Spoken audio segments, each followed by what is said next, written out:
How you doing? We are shalom, pretty much ready. All right. Stuff away, and then I gotta go refill my wine. So we have choices. We can either we cracked open some wine for dinner, so we have some wine. Oh, it's not red, so it's not as on brand and on theme. Sure.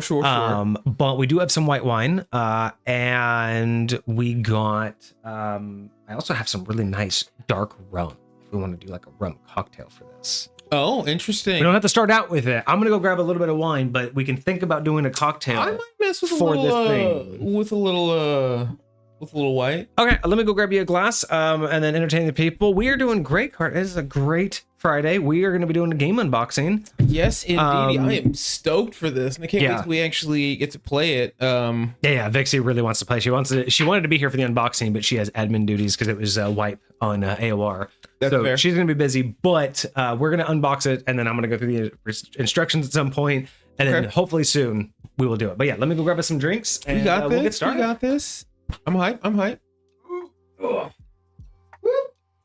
That almost happened. We got it. Ugh. All right, my friends and neighbors. Well, as always, the holiday season is upon us. So all the things are happening. Like, I can't believe it's Friday already. So, like we always say, I really hope you guys had a great week. And it's gonna be a busy weekend for me, but it's what you do, But I'm really hyped for this game. So this was so random. I don't know what it was. I was scrolling on whatever medias, and I saw this game, and I know Vortex is a pirate through and through, just like I'm a ninja through and through. And so when I saw this, I had to send it over. And I'm just glad that it actually worked out. All right. Oh. Okay. So I'm excited for this. Absolutely. Yeah, we don't have a whole lot. I mean, I guess we don't really have to wait at all. We can just kind of get right into it. Yep. There's no really prolonging this. So, bam.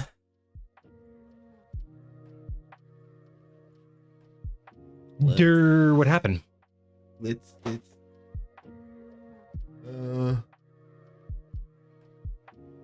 There we go. ta-da. Bam. All right. Beautiful. So we have.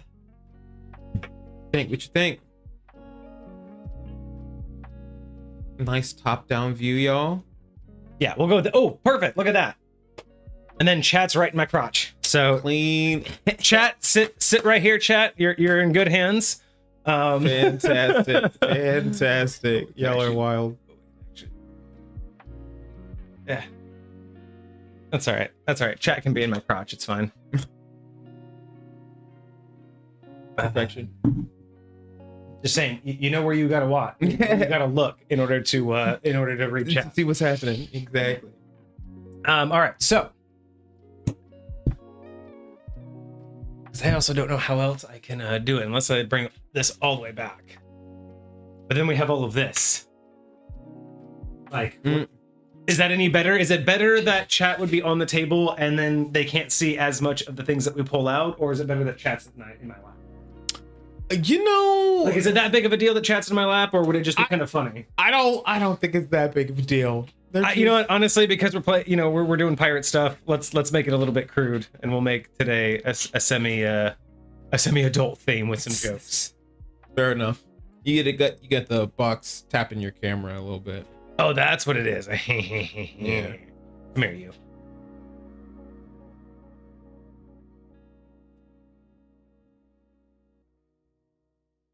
Oh my Yeah, God. we don't have enough people worrying about fan art, so that's 100% true. We ain't gonna worry about that. Well, I don't know. You mentioned fan art. We do have the curse channel, so let's just say we do have that curse channel. You mentioned fan art, and certain someone might appear out of nowhere. Oh, you know what? I gotta do. I should Okay. I just have to remember where I am on camera, because I can't be right in the center like this because camera's way over here. So I still have to be chilling over here. Oh, that's fair enough. All right, but it's okay. So here we are, everybody. Hang on a sec. Wild. Or smut, you know. Get out of here. Hey, there we go. Okay, now I have a better view of what's going on. Oh, very cool. I like it. I like it. Chicken. All right, here we are with our brand. Ooh, look at that! Look at that! Plunder, a pirate's life. That is what we're unboxing today. I am super excited. So, the story behind this is essentially I got a random message from Kage on TikTok about a TikTok shop ad for this game, and of course I'm skeptical. I'm like, it's a TikTok shop. It's probably bullshit. I am always. I yet to buy anything off the TikTok shop. But out of respect for my friend and coworker, I watch everything he sends me with plenty of skepticism sometimes. And I go into this and I'm just like, I immediately start seeing it. They go through the spiel, but there's just something that calls to me. So I end up looking it up to see if it's actually like a real game. And it was. And went to my local game shop that very day. I literally got off work. I think you sent it to me at like 2 p.m. I got off work at 4:30, went to the local game shop and asked if they had it. They didn't, but they were able to order it.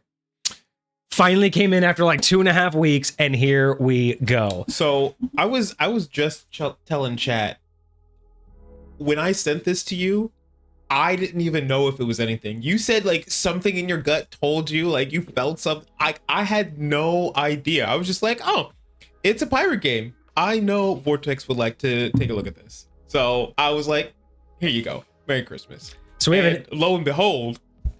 Yeah, this is fantastic. I'm glad you didn't buy it. All right, we have a this or that real quick, and it's a good one. Oh, okay. I kind of wish, so there's this YouTuber that I follow, and I kind of wish I could ask him this, because there's a specific YouTuber, he's a great historian, talks about a lot of militaristic history. Oh. And this would be a question for him, because I guarantee he would go off on exactly the tactics and military understanding. So I'm going to try my best to invoke everything I've ever heard from him in my best understanding for this or that. Okay, bet.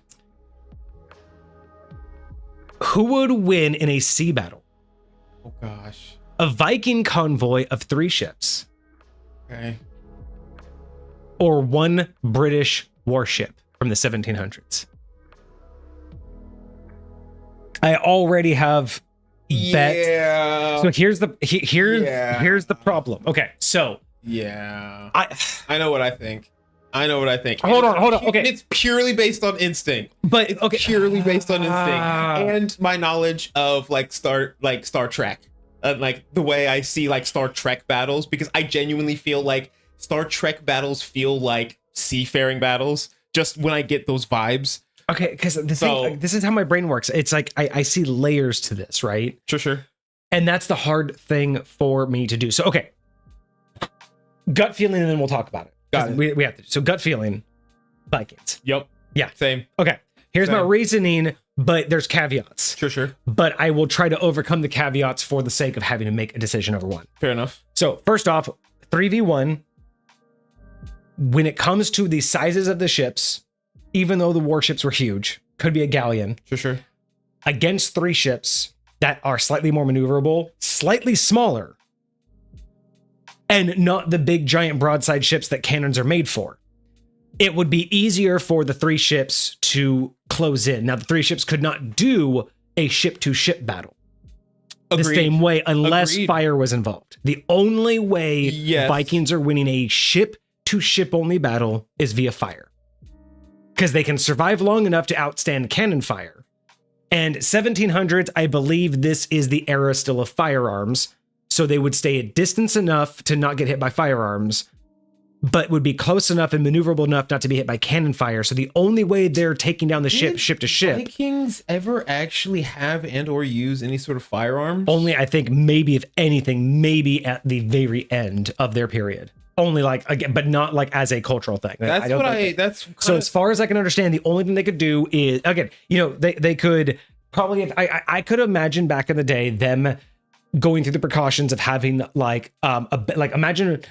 I can imagine this, because this is what I do in High Point, is you make bonfires before you set sail. Then you take all of the hottest coals from those bonfires, including rocks from the rivers that you put in the bonfire, basically all the hot shit, right? Hot coals, hot rocks. And you put that in a metal type container on the ship.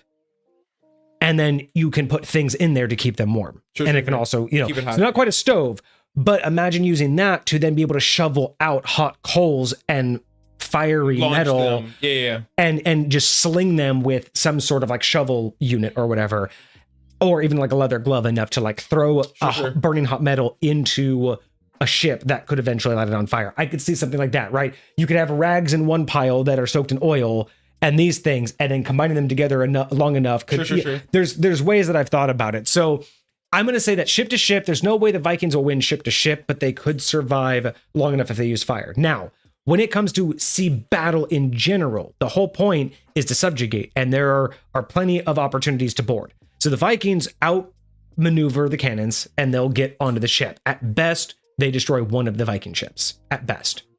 2 Viking ships will still board. Then it comes down to whether or not, and here's my caveat of why I still chose the Vikings, because the only way the Vikings win the raid is that there are enough of them, and if I remember from Viking longships, there are plenty of Vikings. They would have to overpower the first wave of gunfire. I for sure think they could. Well, technically, if you want to go historical, it's 2 waves, because the first wave would fire the weapons, immediately hand back the empty rifle, and be given a brand new loaded rifle and fire a second wave.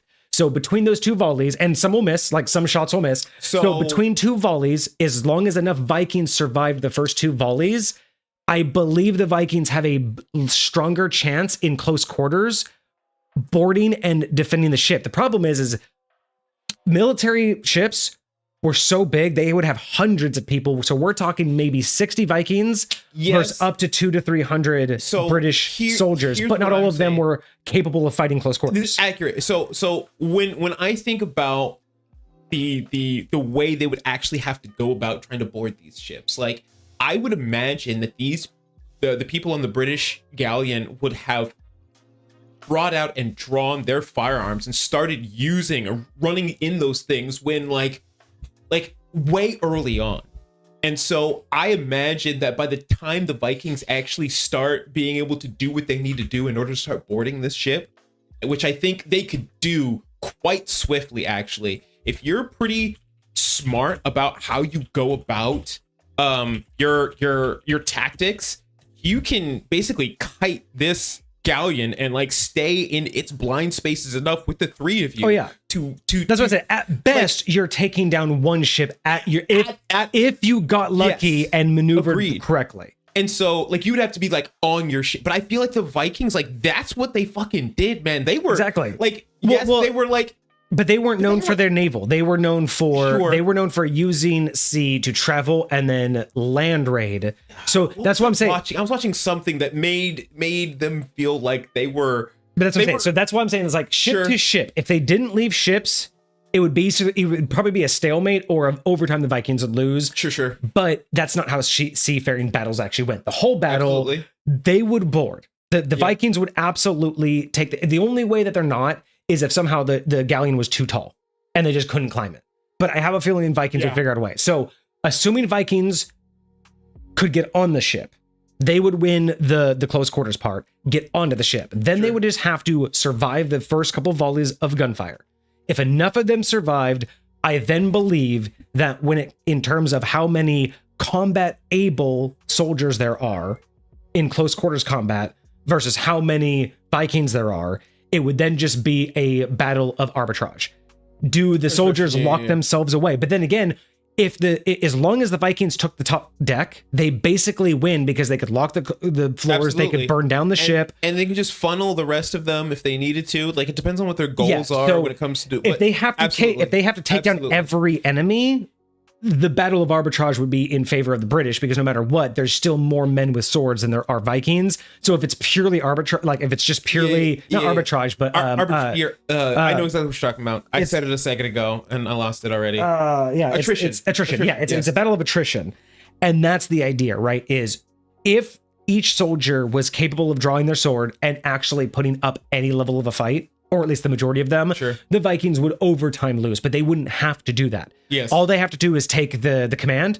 Mm-hmm. They just have to take the admiral or the captain. They just have to take the steering wheel, or they have to destroy the mast. All they have to do is render the ship useless. The soldiers have nothing left to fight for. Sure. Right? So I put my money on the Vikings, though it would be one hell of a fight every step of the way. Like the Vikings would need everything. They would need they would need the element of surprise, because if the British knew and were in position, guaranteed they're taking out one of the ships. Like, because if the Vikings were coming in from the east and the British knew and were already facing them, sure, one of those ships is gone because yes, they're smaller and harder to hit, but the amount of realistic guns range on those guns, it's a lot. Like to the point like, to where like a mile a lot, or like a football field a lot. Let's find out. Because depending on 500 to 1500 yards. 500 to 1500. So you got to think 1,000. Yeah. So if you think when you see them coming at you, even if they started splitting up, if the galleon was already broadside to at least one of those ships would probably take at least one hit. Because again, think about how many cannons there are. Yes, it will be hard, but if the Vikings, if the galleon I'm thinking of that's got like 3 rows of freaking cannons on either side. But again, if the Vikings have element of surprise and could come up behind, you're never going to get a shot. You're never going to get a shot. But if the British have that, they're taking out at least one ship. If you got a good lookout, but that's the thing. Like, you could be in like small waters, fog. Like, there's so many ways you could do it. But again, I'm putting my money on the Vikings. But agreed. Man, would it be every step of the way they would have to prevail. Absolutely. Yeah, I don't know. I think their skills would help them. But I did also ask Claude. Wild. Wow. Claude says British decisive win. Decisive win. Yeah. So first off, wouldn't be a battle, it'd be a slaughter. So Viking longships, circa 1800 to 1066. Lengths 20 to 30 meters, crew 30 to 60 per ship. So you're going to get maybe 180 people total. At best, 180 Vikings total. Okay. It's only based on oars and a single sail. Okay. So that's its propulsion. They had sword, axes, spears, bows, and shields, and their close ramming distance, then they bored hand to hand. So everything that we said was true. They would not win ship to ship. Absolutely. They would have to board in order to do it. Now, we have a 1700s British warship, which was the kicker, right? If it was an earlier model, that would be different. But we're talking about specifically 1700s warship. We're talking about an armament of 28 to 44 cannons, firing 12 to 18 pound iron balls. So you got to think those cannonballs, you have 28 to 44 split on either side. So like you said, 12 to 22 shots. If one of those ships is in range, there's a good likelihood that over several volleys, they are going to hit at least once. So one of the ships is probably going down if they don't split early enough. If they're all together, if the Viking ships are just, again, coming broadside, they're all done. But if they split, I think they have enough maneuverability. But again, oars versus giant sails, it depends on the wind. So there's factors. I feel like again, they got a rudder, but I feel like they're I don't know if they could have the same maneuverability. I did not know this. The rate of fire for a well-drilled crew is every 90 seconds. There is no maneuverability with oars that you're going to outrun 12 to 22 shots every minute and a half. Here's the deal, though. If I can keep myself in a place where you can't hit me, it doesn't matter how often. At a distance, true. But I'm just talking about, again, trying to approach them. Again, if one of them is in there, I'm just looking at when one of them is broadside trying to close distance. Every 90, there's no way that, like, if you're in their fire and you miss the first volley, getting out of that level of fire. Is there a way for you to cross their broadside's line of fire without getting hit? Within 90 seconds, or can you do it in such a way? How many volleys can you do? Because you can miss one volley, but can you get out within 90 seconds, or would you have to survive two? And how many volleys of 12 to 22 rounds across an area? And again, they're all aiming. They all know how to aim at you. It's not, you're a small target. That's kind of my question. What kind of like versatility do they have when it comes to their aiming? Like, if they have an angle that they can hit, so it's very small. But so I would say that maybe at any given time, a quarter of them would be able to. Because like you had to imagine, like there's going to be a cone. There's a cone in which that they can aim with. And I think their cones, I think their side to side cones are very small. I'm pretty sure they're floor. Like you can't shoot straight down. Well, yeah, and that's why it's more about how far out you can go, and how close you can be. But there's not a lot of left to right. I think they did have some, but there's not a lot. Sure. So again, like when it comes down to it, if the Vikings had the right positioning, maybe. But if the British are prepared, I didn't realize every 90 seconds. That is a lot. For an entire cannon fire. Yeah. And then you mentioned just how many. And that's only if they're not smart enough, or if that's only if they do all at once. If they're smart, maybe they'll do 2 or 3 at a time. And bracket they'll stagger. So they'll do these three, or if you're coming this way, they'll do these. Imagine if you had triple deckers and they checkerboarded their shots. Yeah. So it was just every other one would shoot and it's just constant. It's just like what would halfway be between 90 seconds? What is that? 45. 45 seconds. Every 45 seconds you got a volley coming out. Like, yeah, it would be insane, dude. It would be absolutely insane. That would be dirty. That would be dirty. Okay, so the ship of the lie would be more than overwhelming. 74 plus 100 plus guns. Crews. And it has. We would have at least 74 to 100 or more firearms on board. So that's that. Again, most of those would be as soon as they knew that they were going to get boarded or had any inkling, they would be starting to be loaded. Right. So the people that fire, they're not even reloading. They're just picking up a weapon, firing, and handing it back and getting a new one. So there's going to be several rounds of gunfire when you get close to and once you board. Then on top of that typical gunship, so we have about 180 max Vikings against anywhere between 500 and 800 British soldiers. So again, even if they did 2 to 1, they can only take out half the crew. The other half would then have to be willing to give up. Otherwise, they'd have to double that. So even if every Viking was good enough to take out, but like 2, you said, not all of these are warriors that are on board, and that's what I mean. So 180, even if they each took out 2, and then a few more, sure, at best they're going to take out half the crew. with probably losing at least half of their own. So you'd have 60 left over trying to have 300 surrender. After, so that's grasshopper and an ant situation. Maybe right not. there. That's a grasshopper and an ant situation. Unless the Vikings took over the top deck somehow and made it to where it's either we burn you alive or you surrender. Sure. I'm thinking this might be right. But I also feel like especially if there's only a few access points to the bridge and like the top deck, like you could funnel these guys fairly decently with the amount of people that you have. Okay, so Claude's basically saying that it's a problem with closing distance. It says that there's just an unlikelihood it boards. So let's see what happens if. So assume the Vikings. The element of surprise and all 180 were able to board. So this is assuming we came up behind them. Sure. Took them came up behind. One basically took out their rudder. The other two came up right underneath the guns.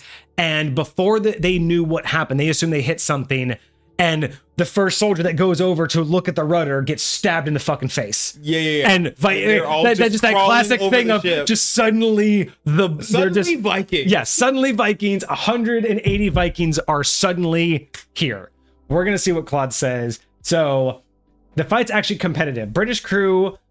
Frigate. So I guess on a frigate, you can have about 250 men, about up to 50 Marines, 20 officers, maybe 100 with cutlass training. So 180 with up to 150 trained fighters of the British military. The rest would be crewmates. Now, granted, the bigger the boat, the bigger the ship, those numbers. So this would be on a frigate of a 250, and we know that you can go to 800 on a galleon. So assuming we just expand that by 4. So even then you could have up to 3. Yeah. So about half the crew, guaranteed half the crew knows how to use a weapon like a sword. Sure. And about a quarter of them are specialized in fighting. Okay. So that's what the Vikings are up against, is they're up against people that are adequate, but not as trained as them. And about a quarter of their numbers, so about half of their own against them are as equally trained. So they have to go through slightly less trained, but also half their own number in equally trained in order to take this down. So then you also have all the other people. So out of about 250, you'd have anywhere between 80 and 220 fighters. So about half the crew is able to fight. Let's just give it about half the crew can fight. The Vikings have advantage for close quarters and their weapons, psychological warfare. They would have the advantage in the upper hand right when the battle started. Okay. But the British advantage, they would have their firearms, pistols, muskets. They could probably, with their volley, it's suggesting up to 40 to 60 Vikings could be taken down in the first volley of firearms, which again is what I was thinking. You'd have to survive that first volley. So even that is a devastation. That's like 20% of the Viking forces. That could be devastating. British also have defenses. They have the doors that can hide behind. If the Vikings aren't willing to burn the ship down, all they have to do is wait them out. Sure. You could just go below deck, and the Vikings can only destroy your ship. Like, that's the best case scenario. And then again, they have their Marines, which would be highly specialized, so they would be equal to the Vikings, but there would be less of them than the Vikings. Sure. They would be outnumbered about 2 to 1. So as good as but that's a Viking to a Viking, that's good odds. Yeah, but the way I'm thinking about it is the way that it maths out ish is like, okay, I have one Viking. That one Viking is going to go up against one of these equally trained people and 2 regular people. Right? Oh yeah, easily. Like that's kind of the matchup. Or for me, it would be more like one, because a Viking would assume I'll take 2 Marines and 3 to 5 normals. It's probably what a Viking would think and strive for. So you probably take 1 or 2 Marines and 1 to 3, in reality, 1 to 3 normals. Sure. I think that's very doable. And the Marines would probably do a 1-to-1 Viking for sure. Sure. I don't know how well they were trained as well as the Vikings were. But ironically, Claude's saying that if 180 Vikings were able to board the ship of 150 men, they have a 60-40 chance. They have a 60% chance of success. Of success. So on the full ship of 800, probably the other way around, probably about 40% chance, Sure. but not zero. So non-zero chance. if the Vikings could make it to the ship, I my think, money's still on the Vikings, man. yeah. Those guys are hardcore. Well, and Now- let's face it, the fact of and let's put it in historical terms. If these two forces met, the British wouldn't just blow the Vikings out of the water for no reason, and the Vikings wouldn't be stupid enough to randomly attack a ship that just appeared out of nowhere. If this is happening, the Vikings know what they're doing and have probably been stalking the ship. Sure. So I'm assuming they're going to have the advantage, at least in the initial stage Sure. of getting to the ship, because the idea of these two just randomly meeting and being fully prepared for each other just seems like real. Like the only way that would happen is that the Vikings thought they were going after like a merchant vessel and it was an ambush. Sure. Then in that case, British win all the day. If the British set up an ambush and the Vikings come around like a cliffside, Because and there's first of a all, if broadside they're setting an ambush, cannons. there's no way it's just gonna be the one ship. That's my point. Well, Yeah. even if it was just this broadside and there was a cliffside and they were like, as soon as they saw the Vikings, they just said unload. They would have had time to plan the trajectory. Every ship would be gone.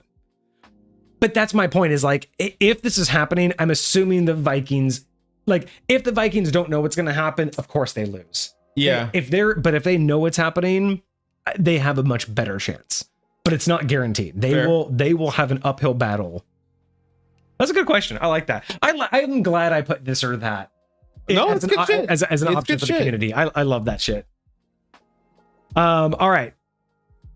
So that was fun. All right. So let's go back to what we were supposed to be doing today. Stop distracting us. God bless. Oh, All right. So let's talk about Plunder. Let's get piratey. All right. So Plunder, a pirate's tale. a pirate's tale. It's a nice game box, though. I like it. Oh, it's beautiful. It's very beautiful. All right. Let's discuss it. Beware. This be no game for the gutless. Oh, Plunder, a pirate's tale. Adventure and riches await any swashbuckler. Brave enough. I still say it that way because of that damn stream we did where we were making fun of it. The swashbuckler, brave enough to take the helm and command a fleet. Wage war against rival captains. Build and upgrade your ship with masts and cannons to increase speed and firepower. Conquer islands and exploit the land to gain valuable resources. Navigate through dangerous waters and avoid the ever-wandering storm. Are you ruthless enough to prevail? Do you seek gold and infamy? Do you rule the seas? Or if ruling the seas is your ambition, it's time for you to unleash your inner pirate. It's time to plunder. Plunder, A Pirate's Life is a competitive strategy-based board game played on a modular ocean map. There's plenty of player interaction with replay value and lots of pirate speak. love it. Ages 10 plus, 2 to 6 players, including team play, 20 minutes per player estimated game time. So the whole game, if there's 2 players, will take about 40 minutes. But if there's 3 players, take about 60 minutes. Correct. Okay. And the game kind of looks like that. Let's see here. We have a lot of components. We have a whole bunch of stuff. So let's get into it. I'm really curious because of the way that they talk about like the shipbuilding here, where you can see you get masts, cannons. Oh, that's wild. So the way I'm thinking about this is it feels kind of like they took Risk and Catan and that's and kind put of them together. Yeah, lightweight. It's like a Risk Catan kind of feel. So let's see what we got here. Let's see what happens. I love this box.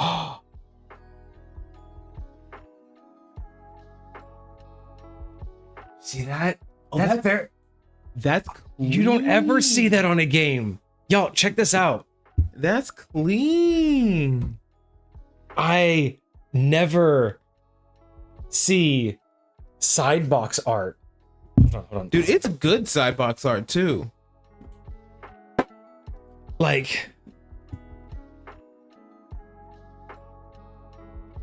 that is fucking clean. Look at that. And it's different on each side. Dude, that is so wild.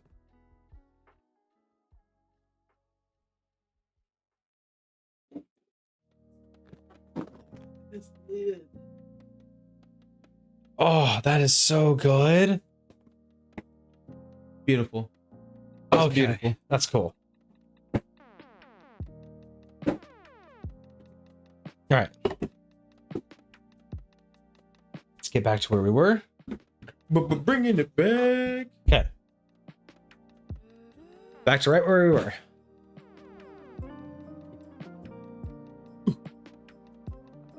Alright, so we're gonna put Plunder box right there. Oh, look at that. Perfect. Just on screen. All right. So we first have other games from this maker. We have Tiles and Words Are Hard. Words are hard. This is Lost Boys Entertainment. And I've also heard of Kangaroo Tiles. Toss. Heard of Tiles. Bad Apples, We Go Way Back. Cheers to the Governor. King's Cup. King's Cup? These are all games from this maker, y'all. Feel Wild. free to go check them out. That's wild. Oh. There we are. Look at that. Look how just sometimes less is more. You know what I Fresh. mean? Just look at that. Just Straight sometimes less is Really more. King's Cup. Yeah, I don't know what that is. Ooh. Tiles. Okay. Is not what I thought it was. I'm liking this. So here's one thing I'm liking, everybody. Check Okay, out cool, this cool. booklet. Here's one thing that I really like to see. One thing I really like about this is this looks like a lot, right? Like you kind of look at it and you're like, oh my God, that's a lot. But look at how much, or I should say, how little text that is. Look at that whole page. And that's one piece of text. Okay. That's the other piece of text. Like those are bullet points. Those are single sentences. This is not like, you know how those ones are like, Yeah. This is just, these are like 4 sentences, 5 sentences. That's like 10 sentences. And usually They're- bullet points, they're way easier to understand than like a Yeah. paragraph. Look at that intro. Look at that introduction. Clean. Components. Cling, cling, cling, cling, cling. Like- we love it. Yeah, even this. Look at that. Like, quick ship description. Quick part of the map description.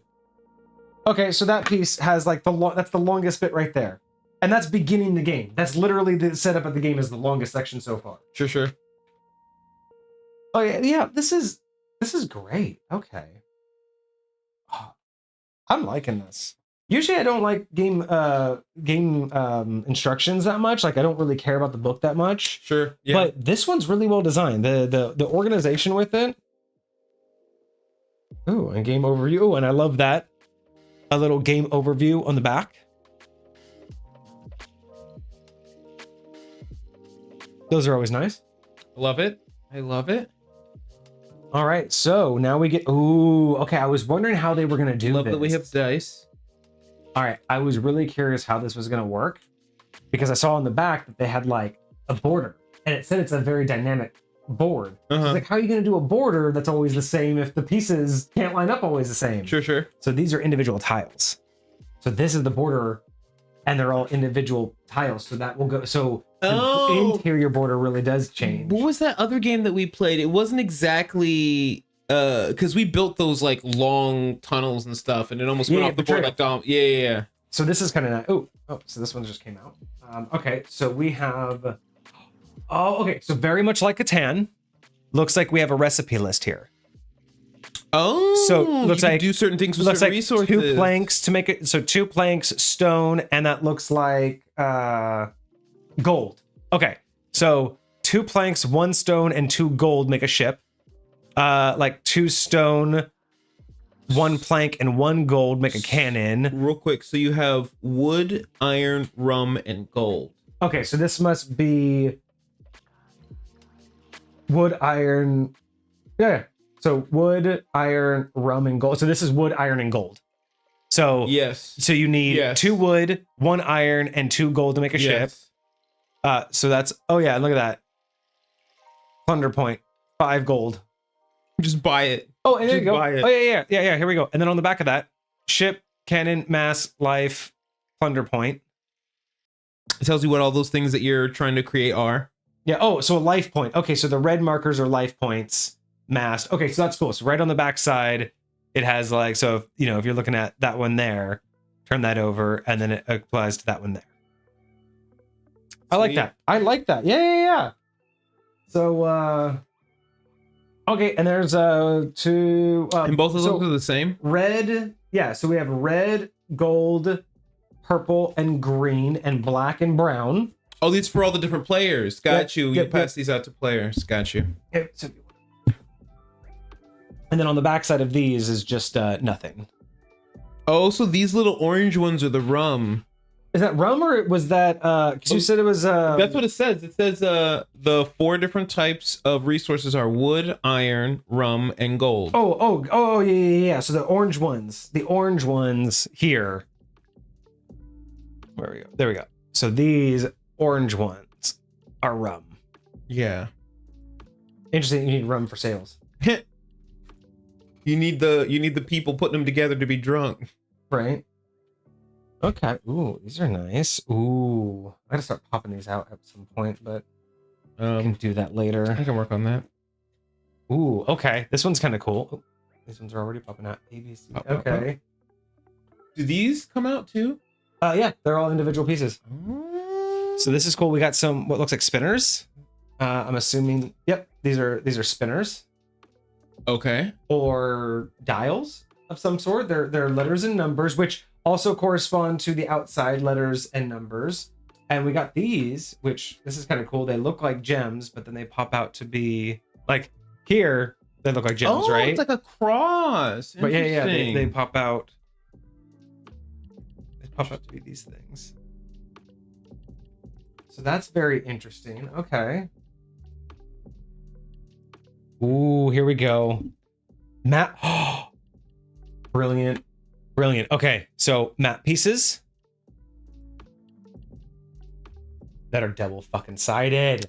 Oh, that are different on both sides. Shit. Okay. So this is 1, perfect, 2, 3, 4, 5, 6. So there are 12 tiles. Got it. That you could potentially rearrange in, I don't know how many orders that is, because you can only do like 6 on one side. You can't do like a perfect match, but that's a lot of different game boards, and it looks like really cool. There are like little pirate symbols on certain ones, and depending on what the rules are, if you orient them differently, that could be a whole different game. Well, that's the whole thing, is like each one, like, but I mean, like even just rotating them. Well, yeah. Oh, yeah. And then, this way, that way, that way. Yeah, exactly. Yeah. You got so many options. So you can go this way, this. So that's 1, 2. So that's 4 per side. So each side has 4. So that's 8. And there are, how many did we say? There are 6. So 6 times 8 different like combinations of stuff. Ooh, okay. Here we go. That's wild. So, here's our spinner. Here's our spinner stuff for this, I'm assuming. Like how you actually yeah. Check this out. So, spin. Boom. This little piece comes right out in the middle. All right. So check this out. We got this guy. Oh, yeah. Pop that right through the bottom. We'll pop that one right on top. And oh, nice. Clean. Hey, there we go. We love it. Let me just pop this one in then real quick. All right, so that's trash.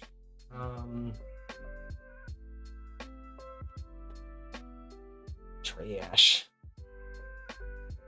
All right, so let me just put this one together right quick. Why not? Cool.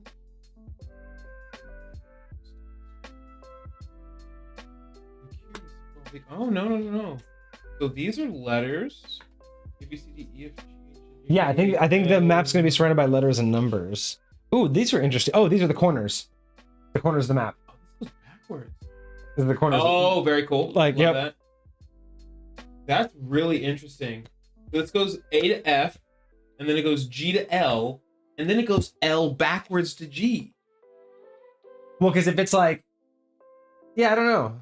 So yeah, these are, you can definitely see here that these are corner pieces, because they all have like the puzzle box. Yeah, kind of yeah. look to them. Perfection. Okay, so we have corner pieces, and we have our dials.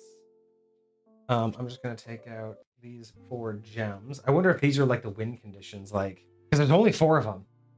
Oh, So these must be. I wonder if these are like how you win the game, where you get like, so you many get the gems. earns. Yeah. Because why would there only be 4? You know what I mean? Like Accurate. Okay. So this is 1 to 6, 7 to 12, 13 to 18. Nope. Ow! I just ran over my fucking toe. Did you do that? Crackable. All right. And then and I have FE. Oh, check this out. Oh, are those full blocks? What you mean? Those numbers, they're not individuals? Correct. I They're got another one rows. for you. Oh, that's where. Oh, this is the backwards version of this one. So they all have a backwards version. So it must be one's on top and one's on like the bottom. So they have to like somehow align. Interesting. Okay, possibly. Yeah, there's got to be. They're probably mirroring each other on either side of the board or whatever. What does this say? Oh, gotcha. Yeah. So it's one for each side. So it's gonna go A to whatever, and then A to whatever, but they have to connect all on the board to be read properly. Okay. Gotcha. So numbers are gonna be across the top, numbers down the side. All right. So we got here. If you want to just kind of until we can figure out where they're supposed to go. Oh no, I think they're all supposed to go. Okay, yeah. Until we have a spot, we'll just leave them up here, and then those can stay over there. All right, so what else do we have with this game? Oh, these pieces. Look at these pieces. This is awesome. Okay, so here is one of the ships. Oh, that's what that is? Oh, I like that. Look at how detailed that is. That's very cool.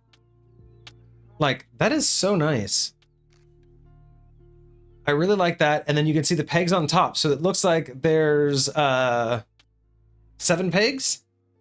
So there must be a maximum amount of upgrades you can do. Oh, But okay. look at like that detail inside. Can I get it? Where you can see like the Oh, like the stairs door, and stuff. the doors door. over here, the stairs over there. I'll give you that one. I'll take out. So there's red, yellow, purple, green, brown, and black. And it looks like they all have the same look. Okay. Oh, but check this out. So right below the skull, you'll notice is a rudder that sticks out. Yeah. Oh, there we go. I can do that. And people can see the Oh, and right here, like on the front, there's little anchor. the anchor, right, there's 2 anchors on the front. These are really nicely done. Look, Dude, these are sweet. like I really like the small details that they put in here. Absolutely. All right, so right in the red. Okay, so we'll put those back, and then we have these guys, which I'm not sure. I think these are what you're gonna end up claiming. Oh, like little islands or whatever. Yeah, the things on little the map flags for are. everybody. So that must be where you claim your islands. Let's see. Ooh. Dice profiler is about to come out. Ooh. I got me some new dice, everybody. Let's go. I got me some new dice. I want to profile some D6s, bro. Just listen. Such a nice sound. Music to my ears. Ooh, 3 different dice. We have a. Ooh, that is That's rare that they do that. They'll give you Bronze? fully different style dice. red and black and a. Ooh, like a smoky red and black. Let me kind of. This one's like a smoke. This one's like a smoky red and black. Like there's a smoky. Why does the one on the blackness. green one look like a candy? That one's really interesting. I don't know. That's like a bronze or a gold, and then that red one in the middle. Look at like Yeah, those that's are pretty. gorgeous. That's very pretty. And only the green one has a specialty marker, if you notice. I'm hoping that holds some sort of significance. Can't imagine it doesn't. Okay, so I'll hold that over there. All right, so we have just a myriad of sails over here. So Sales on sales on sales. this is all the same, so no one gets their own sails. Everyone just has this plain white sail. The generic sail. So nothing special there. There is this, which is a somewhat textured, as you can see. Very only slightly textured. God, I'm glad I actually have like the ability to like stream at a high enough quality to show this off. Right. But I don't know what this is for yet. Okay. It's the border of something. Oh!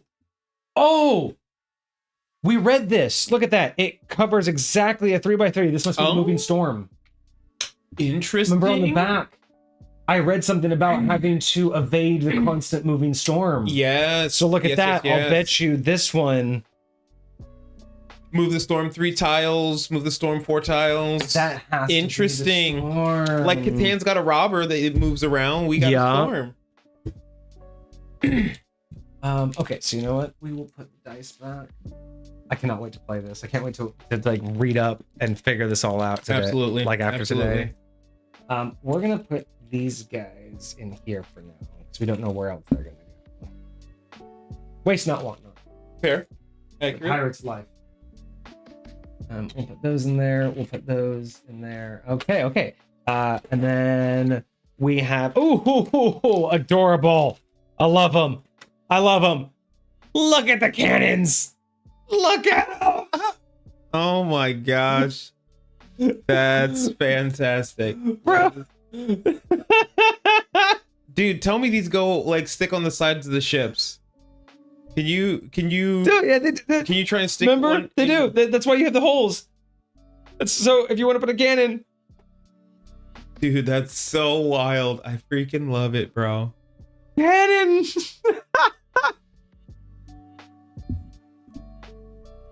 Oh, I love it. It's absolutely adorable. It's fantastic So in every wild. way. Little sails, little cannons. Fear me. I love it. It's so cool.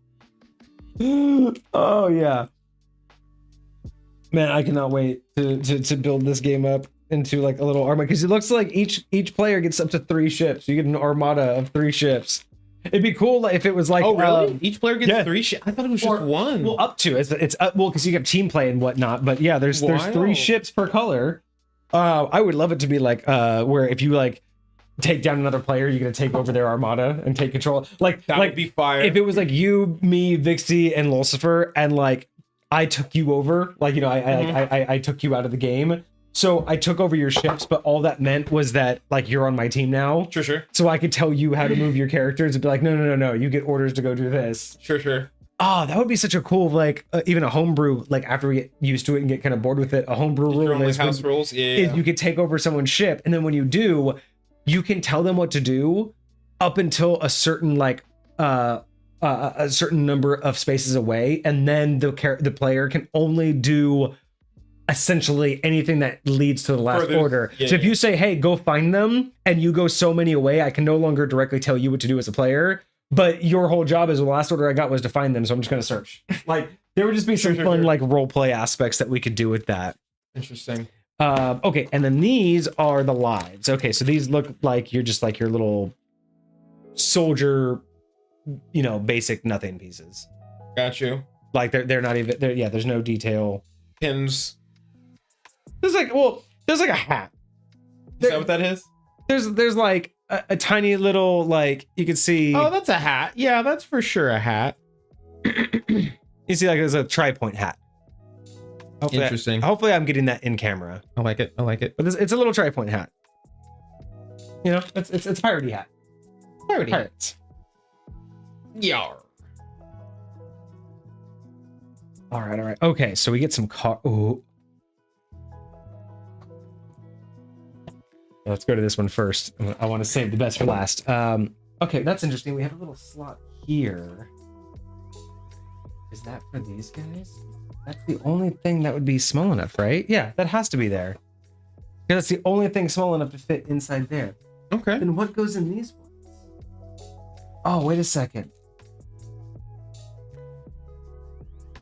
These. Oh, that's valid. Oh, yeah, look. Oh, so those all fit down in there like perfectly. These fit in here perfectly, which means amazing. I love when dice makers actually make a box that's That's slotted for dice. look at it. It's fucking beautiful. Oh, Amazing. That's clean. but That's so yes. So cool.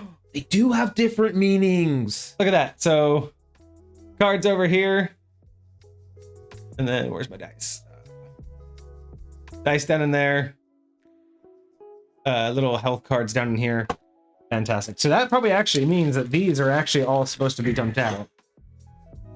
See, the thing is though, is I usually don't trust it. Oh, but things are gonna go on top. So yeah.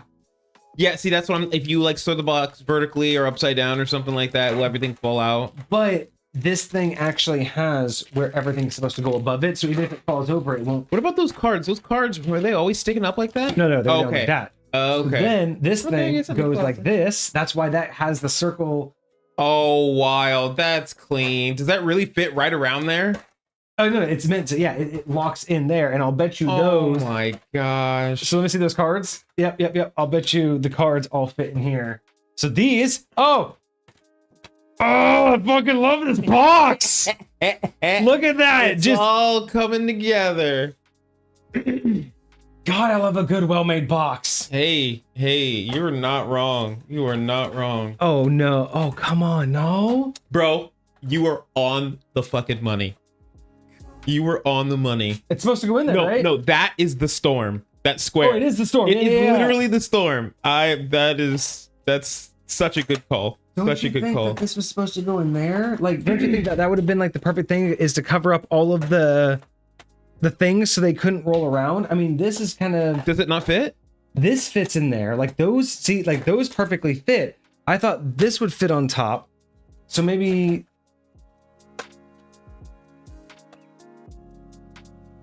the game failed me.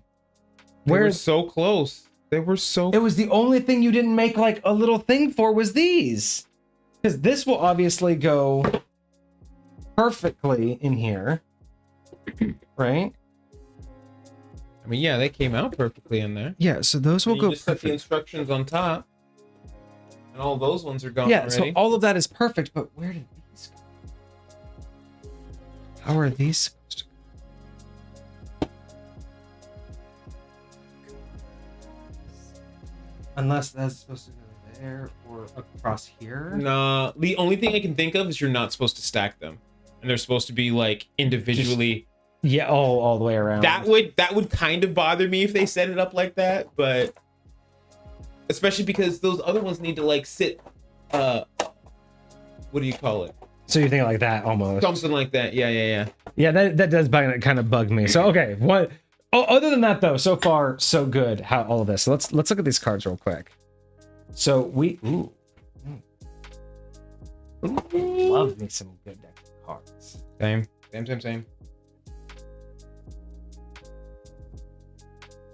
Where's the thing? There's the full tab. I can't see it. 150 resource cards and 56 plunder cards with 55 treasure cards. All right, so this is the rum, and that's Oh, the gold. nice. Ooh, Yep. Oh yeah, so look at that. So Ooh, love seeing those spread out like that. we have that rum, or I guess you could also look at it like that. Looks more like beer. Sure. I don't know why it's Yeah, called rum. I don't know if rum bubbles like that. Then you have these. Look at these.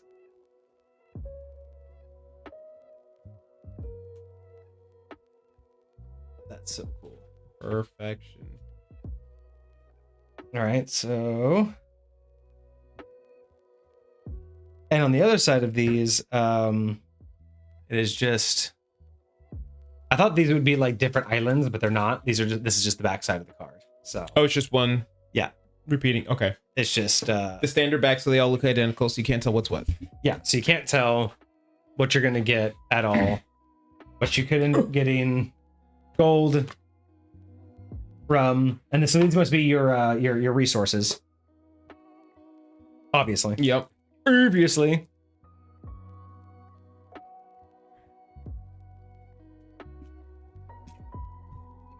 Oh, here we go. And then our wood. That I mean, for a graphic, that's actually really well done. That's pretty clean. And ooh, our iron.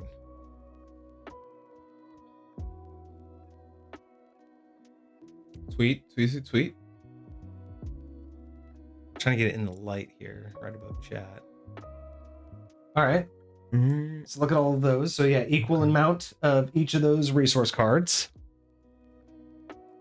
And then ooh, a pirate's life. Ye find the greatest treasure of all, +1 plunder point.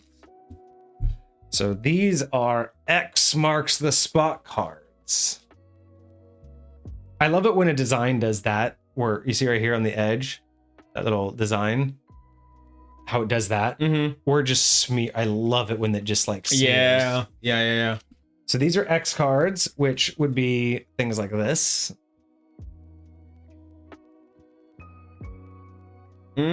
Yes, I think those are called treasure cards. Yep.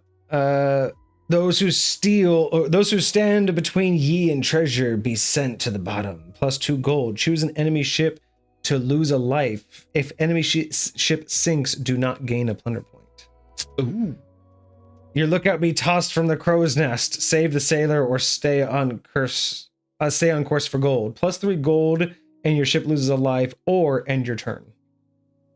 Oh, So you have to stop and get him, or keep going. Interesting. Your I like opponent's secret hideout be no longer secret. Choose an enemy player to give you all of their gold. that. Wild. That's mad disrespectful. Walk the plank. Pockets now filled with gold. A swabber wants to start for home.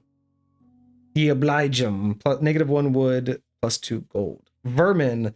When treasure... Where treasure lived... there now be rats. Ye set them ablaze for fear of the plague. -1 rum. Disrespectful. Cannonball. Your divers discover some rustled artillery on the seabed. Add 1 cannon to any in your fleet. That's cool. That's way cool. Ooh, and then these ones. I was super excited to see these ones. Just Oh yes. No, those are clean. Those are the plunder point cards. Oh, these are plunder. I was just like, it's a hook. I'm like, that's fucking dope. Is it on both sides? I don't know. So right now, this is all I saw. Is this? It's clean. I love this artwork, dude. Oh yeah, that's it. It's just all hooks, and then if you flip That's it, probably why it doesn't say to shuffle the plunder cards. All the other ones, it's like shuffle and stack, plunder points, just stack. just stack. Just stack. Okay, so we have plunder points, which go down in here in their own little cubby. Love that. We got treasure points, which go here. These probably all have to. Do these all get shuffled together at some point? Yes, I'm pretty. Oh, actually, no. So where does it say 4? 4. Create a stack of 10 for each player of each type of resource card. These stay separate. Yeah. Which is fun. And I'm assuming there's going to be like a bank, kind of like there is in. Is there a bank in Catan? No. For resources? Not that I know of. How I don't do you think get so. new resources? Like when? It's whatever area that you control. But yeah, but like, where do the new cards come from? There's got to be like a place. Oh, there's a stack. There's just a general stack. That's what I mean. That's in Monopoly terms. It's the bank. So I'm kind of disappointed that these don't have like an official spot. They're kind of just They won't. they're kind of just like loosely in here.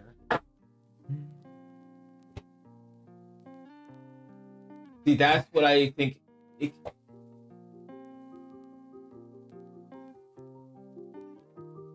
feel like no matter which way you do it, it'll be lopsided, right? Yeah, that can be it. But there's like, I mean, everything else has a perfect slot except for these. You know what I mean? Like this It's not is a slot meant to be stored in there. like this. These even have a slot, right? Like these obviously sink down on top of these. Yeah. But these, like, I'm just gonna do one. Like this doesn't go in there. This doesn't go in there. like even if these were like sunken down or had a piece sticking up just Something enough, to just or like even these are like all raised up for some reason. Why don't like two of them go in and then one raised up, right? wait, those are raised up? These So edges, when you put this in, when you put the maps in, does it go next to that? it goes on the side of it. See, that's so crazy to me. Yeah, and see these don't perfectly line up to do that.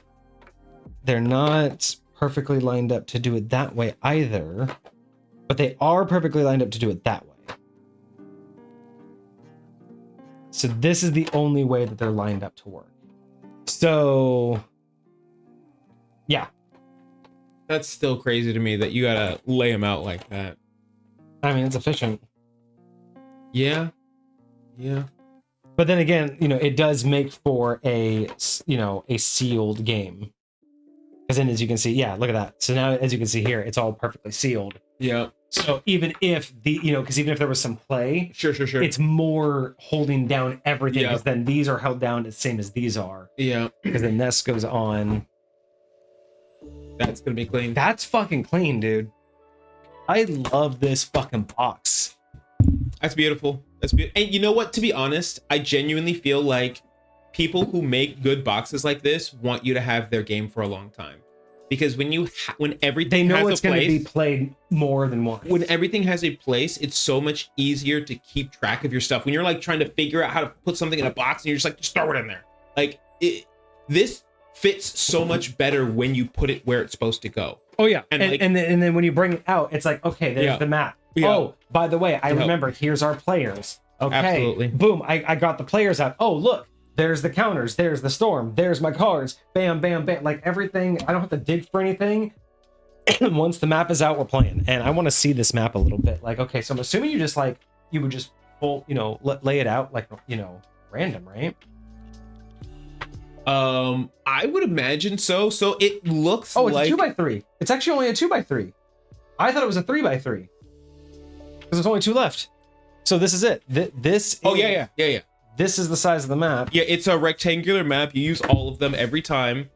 And you are 100% right that the numbers and stuff are the border and your pieces are the corners. So we can't have the border out right now. Correct, because it's just barely too big. But like, what it would look like is something like this, where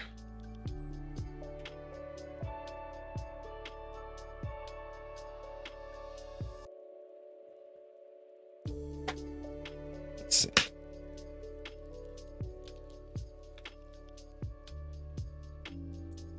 Okay. So that's that side. And then numbers across the top. Okay, yep. Cool. So that's what our map is looking like. Yep.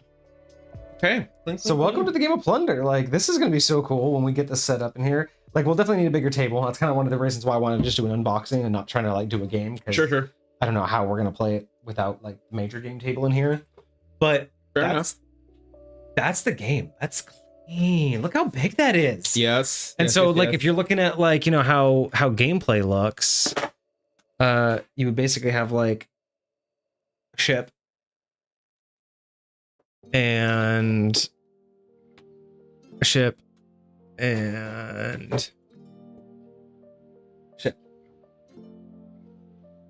So like that's just random placements of where you could be. Dope. And then you'd have like, your flags. So like, It's mine. Oh, this place. be like something like that kind of, or that one. Yeah, that's pretty dope. Actually, I like it. It's so dope. It's so, mix a little battleship in there, And I'm assuming that this is going to be where either like maybe this is how you choose the storm. So the storm is now in. They're called compass spinners. Okay, so D9. So D9. So maybe this is where either you go, or maybe this is where that's clean. That's what I'm thinking about. Like it's much like this, right? So if you go D9, 1, 2, 3, 4, 5, 6, 7, 8, 9, bam. D9 is where the storm is. That's what I'm thinking it is. So then Interesting. later down the So road, would it be possible to hang off the map then? maybe. Because if the centered one was like on a G, right? The very last one, or if the center one was on an A, it would Could be. like part of the storm would be off Yeah, the map. and maybe that's not where this is. Maybe this is for something else. But Sure. it kind of makes sense. I think you could be right. I mean, you've been spot on most of the other things so far. And then there's that. So that's what it would look like for you to be inside. You know, maybe it just moves like this. So maybe you were right where it only moves like by one. Sure. So you have to like be in it as long as it's doing that.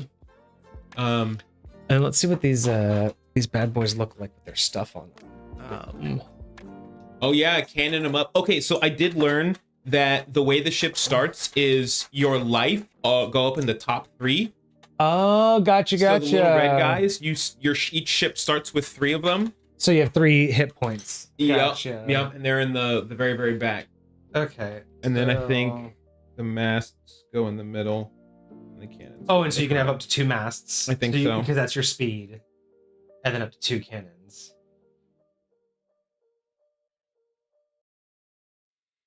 All right, so this is what your completed ship looks like. Fully stocked and loaded. Wild. Hey man. We set up to the 9s. 5 cannons, mast. Fully upgraded ship. Yep. Exactly right. Exactly right. So that's gonna be kind of cool. Just pay. learning how to upgrade those, becoming like the biggest more ship, and then again, you have up to 3 ships. It looks like, at least, you know, depending upon how many they give us. So I'm excited. This is cool. This is very cool. Oh, I just learned that the anchors on the map, they are ports, and you can sail into them. Ooh, so like that one, I can just burp. Yep. You can. So you can't like move onto an island, but Yeah. you can specifically move into. Okay, so like for instance, like this one, I couldn't go to here, but I can go boom, boom, boom, boom. Yep. Because that space has An anchor port. an anchor port. Interesting.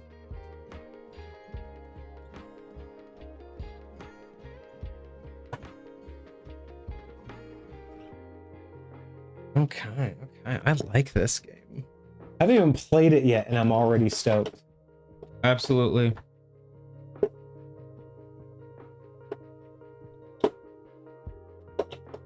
Already addicted to a game I haven't even tried. But then again, I say, you know, I thought I was addicted to Baldur's Gate, but we haven't played that again yet. That's because we just don't play a lot of board games. But man, did I love playing that. The Baldur's Gate betrayal. That was amazing. That was so much fun. That was very cool. All right, so okay, so box, 10 out of 10, 10 out of 10 box. It's 9.5 out of for me, specifically because of those pieces that they have to be spread out. Like I get it. I forgive it because I get the functionality, because of the way, like, because even the way that, like, check this out. Even the way that this works, right? Mm-hmm. Because of the way that because of how that all works, I can't put that away. I can't get this in there without removing it. So that being held down means that these can't come out without it. Which means everything underneath it is also secured in there. And the simple fact that this pushes down on these, that does that with, yes, it was probably redundant because maybe you just had to do this and then maybe these just, could go on top. Because you could just do that. You could just do, and maybe it's more just because there's no easy way to stack them. So they all just go flat like that so you don't go around. But that right there is just so friggin' nice to make it that smooth that nothing, even if I turn this thing upside down as is, other than these guys, these guys would fall out. And they'll just shift. Like, even if it was upside down, like, I don't think they would fall out. Like, if you turn it right back, the right side up again. The thing is, what you want to see is, will any of the pieces mix in their areas? If you give them, and I'm even like doing this where I'm like letting my fingers go a little bit, just to give it like a little thing, and look at that. So these got messed up. A couple of the ships. But they're messed up. They're not mixed up. Yeah, they just shifted orientation, and when you turn the box and you open it up, everything's still exactly where it needs to be. Yeah, no, that's good design. Like, you know, even the cards shifted just a little bit, but like nothing felt out of its place. These didn't mix up at all. And if I go into here, the most important part, the smallest pieces, didn't shift at all. Not a single thing's out of place. 10 out of 10 box design. Fire. Yeah, 10 out of 10 box design. And so far, I will say like 8 out of 10, solid 8 out of 10 on visuals. The graphics are great. Yeah, I'm really digging the graphics. I love the vibe. You know, it's not the most it's not the most visually striking, but it's detailed enough. Sure. Everything works. I'm loving the detail on the little pieces. Yeah, so 10 out of 10 on the box, 8 out of 10 on design and artwork, and to be determined on gameplay. Yeah, facts. And look at that. Look how quickly. Remember, like Baldur's Gate, we spent like a good like 45 minutes. Yeah, punching stuff. This was like 5 minutes and ready to fucking play. I'm just sitting here browsing the rules, barely reading, but yeah. Dude, that's wild. Well, I guess, yeah. Well, that was it. That was just kind of all I wanted to do today. Again, we're kind of just slowly getting back into a stream. But I was really excited to look at this. I am even more excited to try it out now. Abso-freaking-lutely.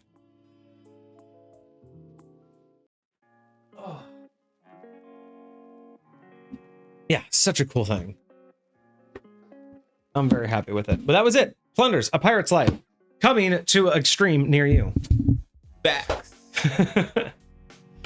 All right, but other than that, I think that was all I wanted to do tonight. Cool. I have other stuff I need to get to. I need to... Absolutely. So I did some editing today. Sweet. And I got it all finished. So... Where am I at? Right after stream, I'm going to be uploading it. Because I haven't uploaded it yet. Let's see. Yeah, so on the main channel, I have the silent and the guided base tour for my Rust base, cool. Metal Gear Solid Shadow Moses base. So that's up on YouTube. And then right after stream tonight, then I'm going to upload the semi-edited Rust tour. So I basically took the stream that I did with the Rust tour, which is like 6 hours, and I cut out everything that wasn't the Rust base tour. So it's like an hour, it's like 4.5 hours, and it's just the base tours. It's just the Art of Rust server tour from start to finish. Tell me you kept in the your gift receipt. Oh yeah, absolutely. I was about to say that's early on. So that's that. Is it? Okay. So yeah. So because I was tour number 5, so I was really early on in the video. Oh, why did I think that was the last thing that happened? No, that was really early on. Okay. So yeah, so all of that is going to be uploaded tonight. So by tomorrow, everybody can watch. If you want to see the Rust base tour, it is unedited, but it is just the base tour. The video starts and it just goes right into the base when we start the base tour. So you can see everything unedited, start to finish, 4.5 hours of 27 different bases, and shit tons of amazing artwork from amazing people. So sweet. You can expect that on the Misfit Gamer Studios main YouTube channel. Link is in chat. Chat it up.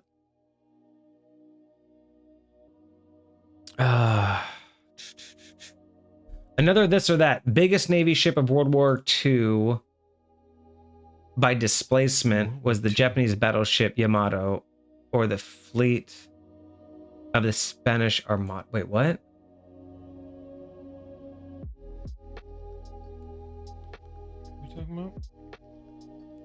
I'm not really sure what the question is, because you said the biggest Navy ship of World War II by displacement was the Japanese battleship Yamato, or the fleet of the Spanish Armada. So I'm thinking it's that one World War II ship versus the entire Spanish Armada. That's kind of what it sounds like the question is. I'm assuming the Spanish Armada, because no matter how good a World War II ship is, you still have so much more firepower coming at you from the Armada that I don't think a standard military's modern weapons, a single ship might not prevail. Listen, the Spanish Armada, they still got cannons, right? That's what I'm thinking. Like, I'm assuming that we're talking about like at their height, and they had hundreds of ships in the Armada. I mean, even if you only took down like one of their smallest like fleets, you're still talking about dozens of ships. That, I mean, yeah.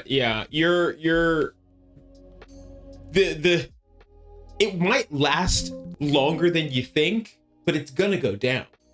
Like, that's all I'm saying. Right. Like, it might last longer than you think, but it's gonna go down.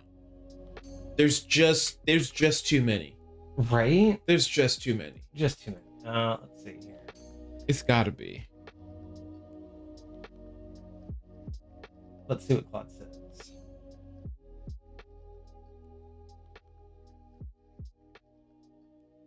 See if we're just as smart or smarter than AI.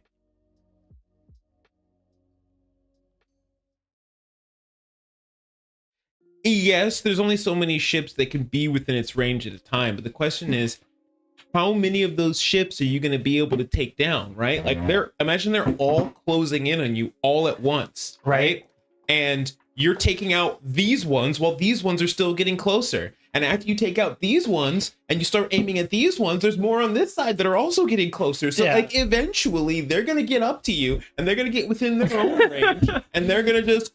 So here's the first line of what Claude said. Oh, this is delicious. You've essentially asked what happens when a god meets an army of ants. That's what Claude said about the Yamada. Okay. So mismatch is almost comprehensible. So the 1941 Yamada, displacement 72,800 tons of fully loaded. It is 263 meters or 863 feet. Its main guns, it had 9 by 18.1 inch or 460 millimeter, largest Navy guns ever mounted. Shell weight of 3,200 pounds each. Range 26 miles. So that's where it's going to survive. Is it's got to be able to kill them all before they get there. Secondary armament, 6 by 6.1 inch, 24 by 5 inch guns, and 162 by 25 millimeter AA guns. Armor up to 650 millimeter or 25 plus inch of hardened steel. That will probably actually protect them against the cannons. Like 25 inches of steel is going to take a beating for days. And it's 27 knots and it has a crew of roughly 2,750. I mean, like, I don't think they're ever boarding it and like taking it over for sure. But the amount of crew that you could swap out, you could systematically, you could run that almost 24 hours. The other ships could not. Like, the other ships do man for 24 hours. Make it to 24 hours. No, but it's just the idea of endurance. Assuming ammo, that many crew would endure on a single ship. Okay, so the Spanish Armada from 1588. All right, 1941 between 1588. Ships, 130 vessels. Okay, never mind. 100. I thought there was so much more. Yeah, I thought there was so much. But no, that's still pretty. Like yeah. 130 is nothing to sneeze at, but 130 vessels. But roughly 3,000 men. The largest of them are about 1,000 to 1,200 tons. The cannons have about 20 to 50 pound iron balls, effective at a few hundred yards, and they are just wood. Yeah, I like how it says armor, wood. Yeah, just wood. So yeah, there's definitely okay. So fair enough.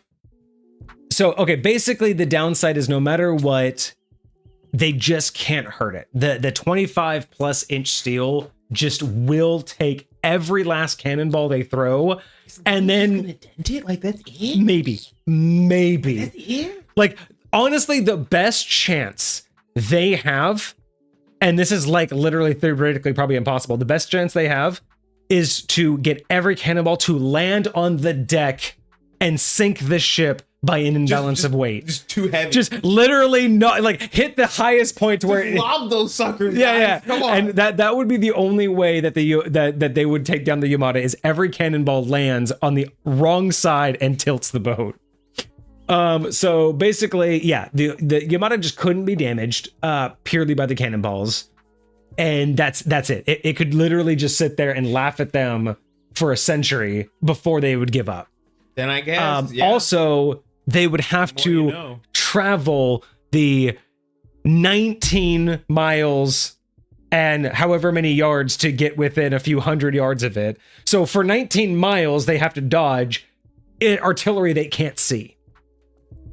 Like, the way I would look at it is, there's depending on the rate of fire of this artillery that they have, like, it's just every so often, like, a ship is just disappearing. right? Yeah. From their fleet as they're And approaching. it does say that with the weight, I mean, one shell, so one artillery shell from the Yamato weighs as much as an entire cannon on any one of the galleons. It's coming at supersonic speed, at very precise accuracy, and it has enough power to vaporize. This is World War II. Yeah, and this is enough power to vaporize a single ship on That impact. was the gunner's mate, so I know how a lot of the targeting works in a lot of these like shipboard weapon systems. Yeah, man. But the simple fact that it could obliterate a single ship on one hit. No, of course. Just Of instantly course. obliterate And it. even if it's not a full hit, even if you hit really close to it, you're probably doing enough damage to sink that shit. See, I had no idea I have no idea about the armaments, so knowing the 25 the 25 plus inch metal, there's no way you're sinking that. But my mentality of what the armament of a ship is non-existent. So for me, I'm thinking like, I don't know, one ship, you could probably dent it and get through its armor with enough cannonballs. I guess not. Like, you know what I mean? Like, I guess really they're just not. That's wild. But yeah, just simply by obliterating one ship at a time, even at 130 shots for over across 20 miles with the speed they're traveling, you'd probably get them all before they even saw you. 130? Yeah. Yeah. No, they'd be all gone before they even knew where they were getting got from. They're like, we're gonna go sneak up on this. No, you're not. Oh, hey. Claude says it'll take about 2 to 3 hours, and that's only because of how long it takes them to actually acquire the targets. It takes more time to target them than it does to do anything else. They'll have to do a lot of adjustment because they're always moving. But like once you get to like the range of the targets, it's just like some simple adjustments. It shouldn't have to be too crazy, but that's fair enough. That's a fair enough assessment. So basically, it has the Spanish's perspective if they would see a steel mountain on the horizon because it has like a taller mast than they've ever seen. They would hear distant thunder and flashes. Ships around them would spontaneously explode into nothingness and splinters, and they wouldn't see anything for 20 miles. It would just be a thunderstorm in the distance, and their allies are just poofing into dust. Imagine there's just like an area that's literally inside of like a bunch of clouds, and all you just see is what seems like lightning and thunder coming from inside this clouds, and all of a sudden just disappear. Yeah, just exploding. Freaking wild. So yeah, simply because of the distance and that armament, it doesn't matter. Yeah, they would. That's why it attributed them to God versus ants, because from their perspective, God is just pissed. Yeah, because they're just disappearing. Fair, fucking fair, man. Like seriously. Yeah. See that these are questions not for me because I know nothing about military armament. You know, I know more about martial fighting than I do about military. Only because I had no idea like the significant severity in the difference in like armor in those ships, and like how they're not gonna do anything. No, they're not like, gonna touch that dude. I was like okay, eventually they'll get him dead, but no. I thought again, and maybe it's like a World War I ship. Maybe they could. I don't know when, because it's like obviously when the balance comes in. Well, because like we obviously went away from cannonballs for a reason. Let's not like be dumb about it. Like obviously armament has gotten better, but it's also just because the armament had to keep up with the artillery, not the other way around. Artillery didn't keep up with armor. Armor keeps up with artillery. Yeah. Because the moment you make armor, someone tries to make a armor piercing bullet, then you have to make better armor. You don't make armor and then they make the armor piercing bullet, right? It was you made armor that stopped whatever they were already doing to you. So it's kind of one of those situations where at what point did we finally make armor that completely surpassed cannon fire? Like when was the first armor made that made cannon fire obsolete? To the point to where it didn't even like because like there had to have been a certain ship in history that once it hit the water, anyone that was still using cannons realized it's not a fight. We can't.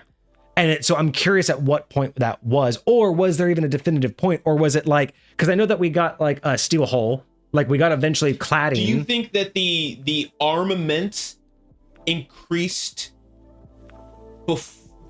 I think the armament. Do you think everybody would have been using something other than cannons before that happened?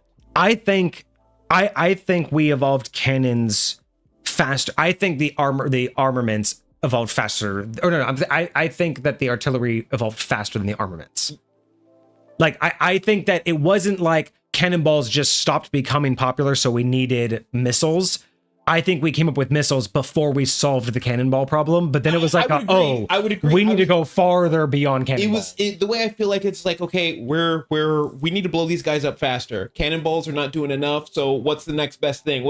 And I feel like the general accepted thing, because, you know, before gunpowder and all that stuff, we weren't even using cannonballs. So, you know, once gunpowder was around, everyone's like, all right, we need to get cannonballs and stuff. Right? And so I think the same thing happened here. It's like, oh, now we need, you know, projectiles, you know, round casings. Or explosions, explosives. Yeah. Whatever the case may be, like whatever the new bigger thing is. I think that happened more across the board before we had the type of defenses that we have now. Yeah. So, you know, like, because the defenses that we developed were in response to these scarier weapons. And the reason why I say that, like, the reason why my gut says that defenses always came second is if you look at enough history and enough of the battle accoutrement that many militaries had, the further back in history you go, the more you realize that armor was made for the fighter, not their opponent. And that changes throughout more modern history. Absolutely. Because the further you go back, like you look at Spartans, Greek fighters, their armor complemented their fighting style. They had certain armor pieces against the weapons they fought against. So sometimes they would have a shoulder pad, but that was it. But they needed their arms free to do complex sword maneuvers. So they didn't have, you know, armor to protect them against their enemies. They had armor that complemented how they were fighting, right? Chariot archers would have different armor than the person with the sword on the ground. Spearmen had different armor than archers, than people with pikes. Like any moment in history, in ancient history, you see that armor suited the fighter that was wearing it. But over time, it started to shift. You started to see armor that was going up against the individuals they were fighting. And, you know, body armor started to become more about not what it did for the fighter, but what it protected against the fighter for. And I feel like that's much more of a modern concept, that armor updated with the enemy instead of what, because again, you think about knights. Knight's armor was designed for the knight who wore it, so they could do their fighting style. Their job with having the protection that they needed from it was they would be fighting. So yes, and then there was a point at which, like, yes, some armors were, again, you have fencing armor, you have, you know, sword armor, like you have different armors that were made for the fighting, the types of weapons you would be fighting against, but it was more about the fighting style, not the weapon itself. You didn't see someone wearing armor for a specific type of weapon that wasn't using that weapon themselves. Right? Yeah. But nowadays you could have people who aren't firing a weapon in body armor, or people who are firing a weapon in explosion like kits. There's different levels of armor for the situation instead of just what you're doing. Yeah. And it's almost like up to the fighter themselves to adapt to the armor that they're wearing rather than the other way around. Yeah, it would definitely be like sonar would definitely catch them. Sonar is basically just bouncing off of any solid object, so wood's not going to stop sonar.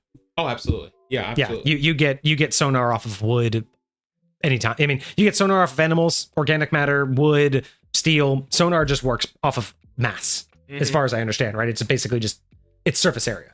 I think so. Yeah, because all it has to do, as long as it can bounce back, the radio wave. Well, I mean, because it can pass. I'm certain there's like some things it can pass through. But. So. Here's what I think of, like a lot of like the older like sonars. You think of you got the little green circle and then a little line that goes around it, and there's like a singular ping that's on there, right? Yeah. So my question would be, what is that particular pinging off of? Because if it were like a shark or like any other fish, I feel like there would be a lot more than just one. Especially if what they're looking at, like it might have to be a certain size. Maybe that's what it is. Like anything that's over a certain size, so like a whale might set it off, but just a regular like fish or a shark or something like that is not going to cut it. So that's what I would say. As far as I know, I do believe that you're right. It is mostly just mass. So there are certain settings that need to be taken into account based on what you're fighting against. So if it is an all wood ship, are better off attuning your sonar for that because the material can interfere. It doesn't. It's not a perfect reflector, so you have to attune to it. But yeah, basically any mass can be found with sonar. Sure. As long as the mass doesn't somehow affect radio signal or that that sound signal, it'll basically have an effect. Sure. So yeah, the sonar would be the thing, is you wouldn't be able to really sneak up on them if they had that kind of modern technology. Yeah. I feel like we had that World War II. Yeah. Well, World War II for sure. Yeah. Yeah. Now, if you put the World War II ship back in time, it could probably still do a lot, but not as much because well, I guess back then they didn't really use GPS. It was all about radio, so that would still all work, and it's still self-powered. So yeah, they have no external. Fair enough. Yeah, that would still work. All right. Wild. Love it. It's not even a battle, just an extinction. All right, cool. Well, that was fun. I really enjoyed that. Hope you all did. I will get to reading all about this game, and then I will get back to you on some instructions and some rules, and we will play it on one of our upcoming streams. Because all of us, I'm hyped, Kagi's hyped, Vixie's hyped, so we are going to be playing this very, very soon. Slay. What was the player requirements on it? 2 to 4 or 2 to 6. 2 to 6. Okay, cool. So yeah, we're going to be playing this a lot. This, and we got to play more Baldur's Gate Betrayal. So we'll be doing that. But other than that, I think we'll be off for today. I will try to stream this weekend if I can. I have so much stuff I need to do. Yeah. I got the video edited, which I'm very happy with. I will get that posted overnight tonight. What else did I need to do? That, and then I need to do my Rust tour. And then I have like chores to do tomorrow.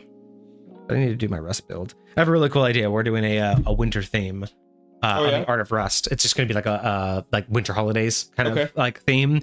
They wanted to keep it somewhat generic, so people just had some freedom. So I found this really cool spot, and I have a really unique idea that I don't think anybody like. It's not going to be like a wow idea. It's not going to be a super visually striking or like outwardly creative in terms of like. I don't know. It's going to be one of those ideas. It's creative in the idea, not in the execution, if that makes sense. Right. Like, some people can make these wild, crazy builds that just blow your mind. Like, again, watch the Art of Rust tour video when it launches tomorrow. But they'll just blow your mind at like the creativity that they thought of doing and like the intricacies and how it looks and the visuals.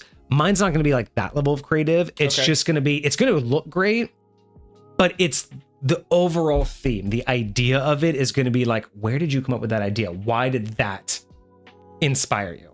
Right. So that's where I'm going to try to go with it is this like, no one's going to expect this of all things. Okay. Slay. So, I'm here for that. Slay is right because it is Christmas themed.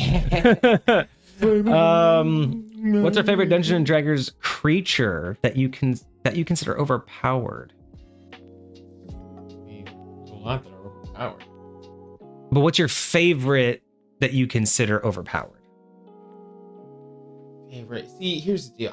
I haven't actually had the opportunity to actually use anything like that in game yet, other than just NPCs, right? Right. So we're talking like specific creatures. Like, I mean, dragons aren't overpowered. Dragons are just powerful. You know what I mean? Right. Well, and that's the thing is like you could talk about that. You could talk about a Tarask. I mean, you could even talk about kobolds because if used correctly, they're overpowering.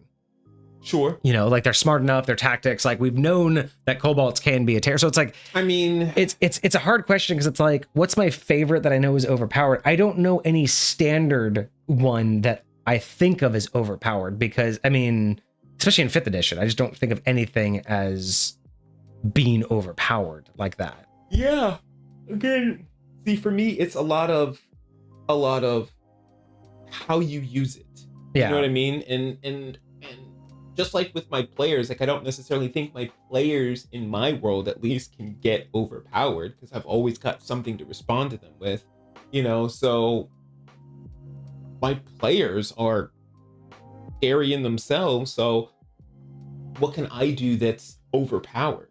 Yeah. So I don't know. So honestly, I will say this. If the question is from our favorite D&D creature, I would probably say it's gotta be, my favorite overpowered one has gotta be like a Wraith or a Banshee from 2nd edition, simply because of level loss. That's the crazy. simple set Yeah. that it's base Yeah. attack. It's Yeah. base attack. It's just claw attack Fuck that, dude. can take levels. That's gotta be, if I have to choose something that's overpowered and my favorite, it's gotta be something like a Wraith, because the simple fact that it can level drain on a basic attack. Fuck I forget what it's called, but there was this guy on TikTok. I swear I sent you some of his videos about some of these like crazy ancient beings or whatever. Anyways, there are these creatures that supposedly their attacks are basically magic missile. They don't roll to attack, they just hit. Okay. So like there are certain creatures that have multi-attack and they're like, yo, I got the craziest high AC. And it's like, I don't care what your AC is. I hit you. I just freaking hit you. So like I would say, again, I don't even remember what these creatures are called. But these weird, they're basically the TVA for D&D. Okay. They're basically just there to keep all the gods and all of the like crazy beings in order and stuff like that. So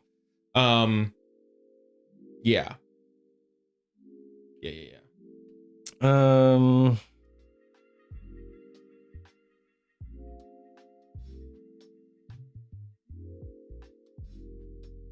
Yeah, I don't see anything like that. Not an initial search. I'll have to find the video. No, did I? Yeah, but so, yeah, so I would say, yeah, definitely anything with level drain. So like a Wraith or something is anything with, undead, but yeah, because it's like necromancers and vampires, those really depend upon the play, but you're talking about just a straight creature, anything that level drains. That to me is my favorite OP, and it's my favorite main, especially nowadays, because just no one knows how to deal with it. It is a type of gameplay no one's ready for. Absolutely. Is an experience that nobody can plan for or that can be prepared for. And it is a dynamic of fight where it causes, like, you know how people say that D&D doesn't have a horror mechanic? Like there's no way to really like instill fear. Fucking include level loss and watch how quickly people change the way they fight things. Because you'll stop having the kamikaze fighters. The moment they realize that they could go backwards, game over. Game fucking over. It's so wild. What's going on, Babakis? Nice to see you. It's been a while. Hey, Babakis, what's happening? Shalom, my friend. But yeah, I would say that those are. Yeah, I feel like it definitely has to be like, I would put it this way, like I would want to be aware going in that this is a possibility. Yes, if I don't, that's even more terrifying. Like if you're a player and you're DM and you just all of a sudden are fighting a creature and then all of a sudden you're like, oh, by the way, you lose a level. And you're like, excuse me? Like there needs to be some consent going on here. You know what I mean? Like the consent is that we play second edition. Buckle the fuck up. I mean, again, if you know that by playing second edition, like that's a possibility. Like this is something that can happen, because I think a lot of people, especially now because of what and we talked about this before, the expectation of D&D is, when it's like, when you're looking at the game and you're like, okay, this is what, but here's the deal. When you're doing anything, when you go into a baseball game, when you go into a chess game, there's certain expectations of like what the game is. You know? When you go, what moves are regulated, what moves are allowed. Exactly. Magic the Gathering is a great example. They got all kinds of different and so having a clear understanding of what is and isn't allowed, I feel like is a fair thing to ask for.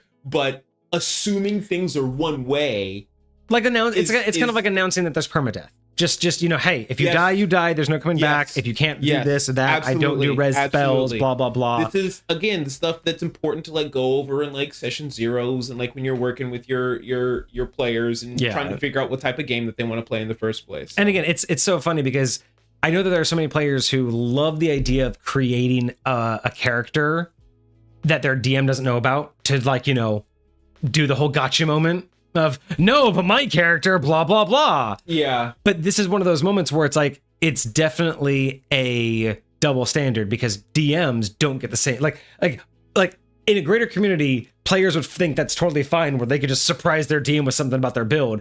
But the DM to do that, like you said, to just throw something at you that I know you're not ready for, that I know you didn't research, and I didn't prepare you for what could happen, it's almost as if you're not allowed to. But if a player was like, oh, I made this build, don't worry about it. By the way, my build can warp reality and I can just nope out. Like it's those moments. But the DM does that. They're like, but wait a minute, I didn't get to do the thing that I've been planning for 5 sessions because I want to be the center of attention right now. Yeah, it's they're all over the place, which is why it's not just player mentality, it's also DM mentality sometimes. And this is why I like to put those kind of warnings in the game itself. Like the first time Vixie went up against a Wraith, she had been walking around with an NPC for a while that she knows is very high level NPC. She knows this NPC is like basically not afraid of anything, and this NPC is on multiple occasions like saved her ass and just done things that show that this, you know, NPC knows their way around and is just, you know, like totally capable. Yep, absolutely. There was one time that this NPC basically showed any equivalent of shitting their pants, and it was coming up face to face with the Wraith. They had accidentally stumbled into a place that was haunted, and this thing appeared, and the only thing the NPC did out of all of its actions was grab her character and drag her.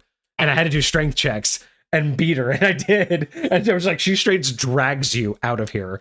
Because that's all she did was she just screamed and just dragged her out.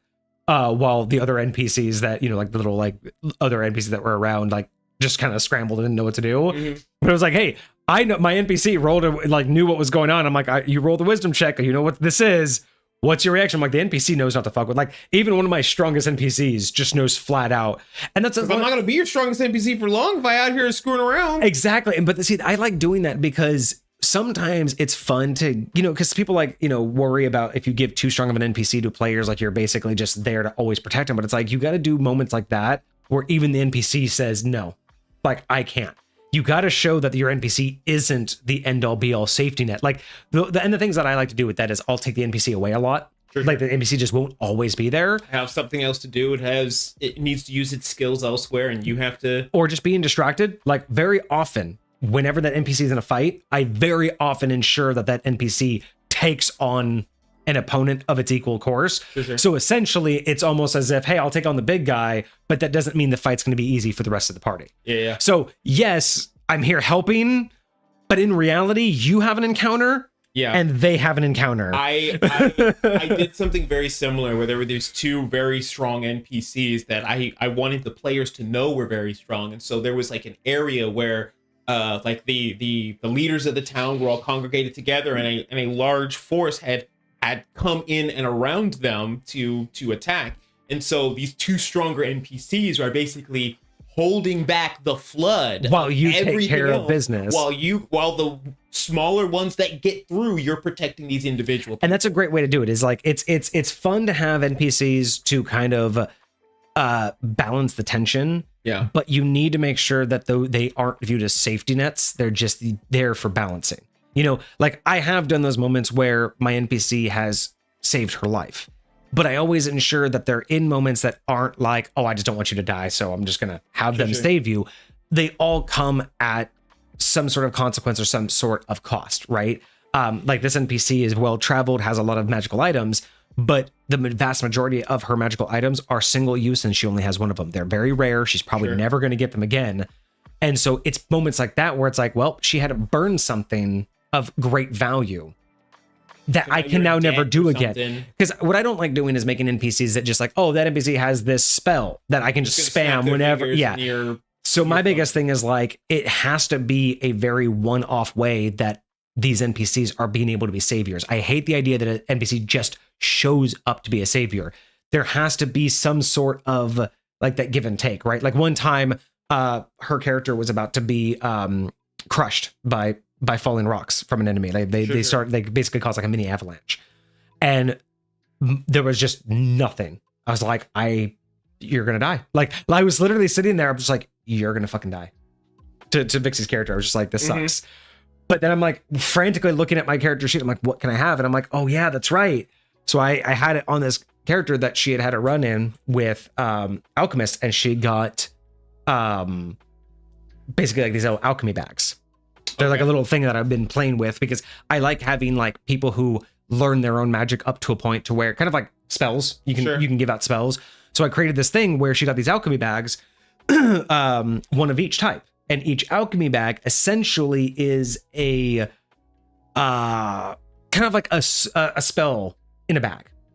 But the idea is that when you throw it on the ground, what it does is it has a special mixture of powders in it and materials where the bag is magically enchanted to where when it bursts open or opens up, it essentially like, think about how like, if you put a magnet under a piece of paper and drop filings, how they like form around it. Yeah. The bag essentially does that. Like when you throw it on the ground, it disperses the materials inside in a way that forms a circle and a symbol of the element.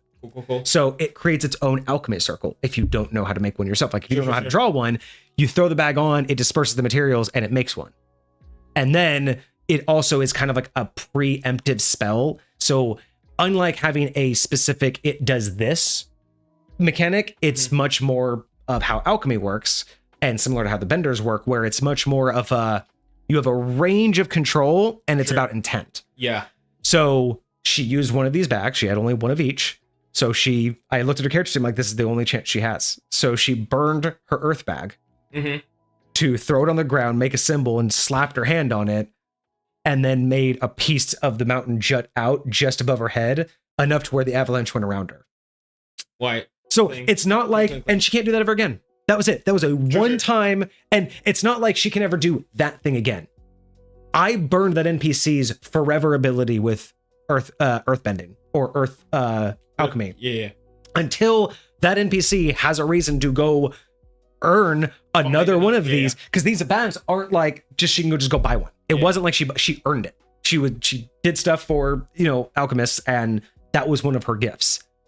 And so it's like that's the way I like to tie it in. Is it was a one-time thing, but it's not like, oh, she just gets to do this all the time. It's not like there's always a spell for her. There's something to be said for, because I'm the type of dude who I'm a resource hog, right? And granted this is an NPC, but like that you gotta honestly think like, what is gonna be a memorable use of this thing? Like if I have something cool like that, like imagine that I use it in a moment like that to save someone's life, to like be that her, like that is when you want to use something like that. That's when you want it to come out. It feels more real rather than just waving your hand and saying everything's good now. So. Well, and the other thing too is I also try to make sure that these are also in justifiable situations that only make sense and they're narratively good, because again, I don't want to just do sex machina, like, oh, NPC's there so you don't die.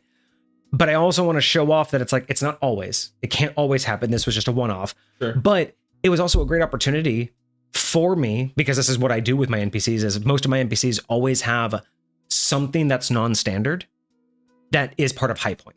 All of my NPCs typically have some, like all of my main NPCs have some nuance of High Point in them. And each one of them is designed to be a breadcrumb for my players to discover. There. Yeah, so this was that opportunity where, yes, it was an opportunity to save her, and it was narratively perfect that I had that item, but it was also the very first opportunity to expose Vixie to alchemy in High Point and how it works. So being able to have her see that it works kind of like the Full Metal Alchemist concept, where you have to have a symbol, you have to have components, and you have to put your hand in the circle, basically do the whole like Metal Alchemist thing. Yeah. But without knowledge, you have to have obviously some side of assistance. So that was basically her first breadcrumb into, hey, by the way, alchemy, the way that in the anime. There's a version of that here. Yep. And that's what I like to do. Again, is it's not just a, I don't want you to die, or I don't think this is a good time to TPK you, so I'm going to stop it. It's more of an opportunity of, can I do it? One, and two, can I do it in such a way that provides more to this world than just saving you and letting you continue your game? I just because I have such a small party right now for my new campaign that you guys helped me out with. I gave them an NPC to basically go around with them, but it's their handler. So naturally, it's going to be somebody slightly more powerful than they are, right? Because they have to be able to basically keep them in line if necessary, type deal. Yep. And so a lot of the things that is likely going to end up happening, at the very least in the beginning, is going to be, hey, this is going to cost you. If you need me to heal you, it's coming out of your pay. Oh yeah, right. Always and you're cost, here because you're indebted to us. You're already trying to pay us back, so now you're just adding on interest on interest. So like there might be moments and times like where you're sitting there literally dying, be like, you can't afford this right now, so you might die. Yeah. You know, like I'm like you're already in, I'm sorry, you're already in too much debt. I can't afford to put you in more debt. You're not that useful to me. Exactly. So like you never know exactly how it's going to work out, and that is a large part of what I appreciate about what you were talking about, is because it fits the story. Like sometimes I might do it, sometimes I might not. Like if you spam and use it too much, if you go down, you know, and you're always like, here, heal me, here, heal me, here. Yeah, I'll just take the debt. I just have the money. Yeah, adding up. And then when you really need it, when it's really serious, no, you were not prepared. I'm like, okay, this is the situation that you're in now. So, no, I got a lot of respect for that. I got a lot of respect for that. That sounds interesting. The Cinder Spawn Knight comes back a little bit stronger. I mean, I had something before I ever learned about what the Nemesis system was. I kind of had something like that, narratively speaking. So yeah, sure. I think that's a great concept of, again, I love ending battles that don't necessarily end in termination. So having an enemy that can come back stronger, smarter, more determined, just always a great ability to do that. So sure. All right. Well, I think that's a good stopping point. We unboxed the game. Again, I'm super excited, super fantastic. Love the box. 10 out of 10, 8 out of 10 on the art. And I'm hoping that it is going to be a 10 out of 10 gameplay, because everything about it so far, the simplicity, the rules, the box, everything seems perfect. I think this is going to be a super simple game in its concept, but once you get into the strategy, I think that's where it's going to shine. Because I mean, think about it. Catan's a fairly simple game. You know, its mechanics are straightforward. It's just creative in how you go about doing things and playing against your opponents. You know, I'm curious if the mindset of this is going to be cooperative or competitive. It does, so you can have teams. Okay. So you can do teams. Interesting. So I'm assuming that means you can either do up to 3 teams. Because if it's, you know, or technically 4, I guess. Well, I guess. Well, yeah, so 6 teams, because, you know, 6 players. But I'm assuming that the idea is that you can have up to 6 players, individuals, or you can have up to 3 teams of 2 players each. Sure. And then any combination within that. Yeah. So I'm hopeful, because, again, there's 3 ships. Well, it's only 6 players, so it couldn't be 3 players per team. So you couldn't have that many. But, again, 3 ships across, 6 teams. It's a lot of ships. Yeah, so I don't know how, you couldn't have 3 players per, I mean, that would be kind of crazy. Make your own house rule where every ship could be a player. And so there's like 3 players per, color. Oh boy. We got to play the game before we can homebrew it. Exactly. Can you do a roll if you take damage in the game when you guys play? You can take a shot of rum. Interesting. So take a shot anytime you take damage or anytime you lose a ship. I would do anytime you lose a ship. I would do it anytime you lose. Especially if we get 3, I would do up to like 3 shots for the game. Because like every time you take damage, that's 3. That's up to 3 damage per ship, and if you can get damage back, you could be fucking. That's what I'm thinking. That's 9 potentially. Nah, I think I'd be good with per ship, but we'll talk about that anyway. Cool. All right, cool. Well, thanks for joining us today. That's been us. I will try to be back over the course of the weekend for more games. Otherwise, we'll be back on Monday with a new review. Yep. But otherwise, I hope you guys had a great week, and I hope you have a fantastic weekend ahead of you. We'll be around for other streams, but otherwise, have a good rest of your night. Cheers. This is my friends.